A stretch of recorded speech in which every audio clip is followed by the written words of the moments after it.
zəhmət olmasa çək. Bismillah, salam aleykum. Baxın, görürsüz, maşın alışıb yanırmış. Yəni bu yansaydı evdə yana bilərdi. İnsanlar yatmışmış. Yəqin bu yiyəsi də məni görər. Bunu əslində paylaşmaq mənə sərf eləm. Mənə sərf eləyən nədir? Bu maşının belə halda olması. Mən çünki Allahdan qorxuram.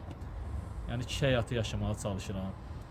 Allah mənə bildirib bunu. Mən də istəyirəm sizlər də faydalanasınız, biləsiniz, faydalanasınız və maşını yoxlayasınız arada. Tenişdir, işləmir, maşını toxta saxlamayın, maşını qoşub evdən çıxmayın, ev alışıb yanar, uşaqlı evdə. Ümumiyyətlə maşının yanında olun. Maşını qoşdunuz, bu təhlükəli bir şeydir. Bunun spiralı var. Pesi qoşanda nəzarət edirik də.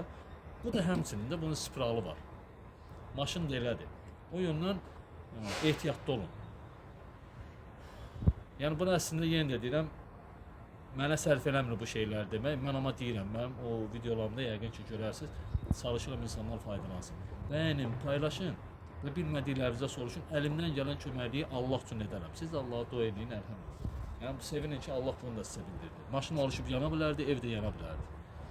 Allah o insanı oyatdı və insan da bizə xəbər elədi, getdi, gördü maşınlarını. Allah həmd olsun. İndi nəysə köməkli olunacaq inşallah. Belə.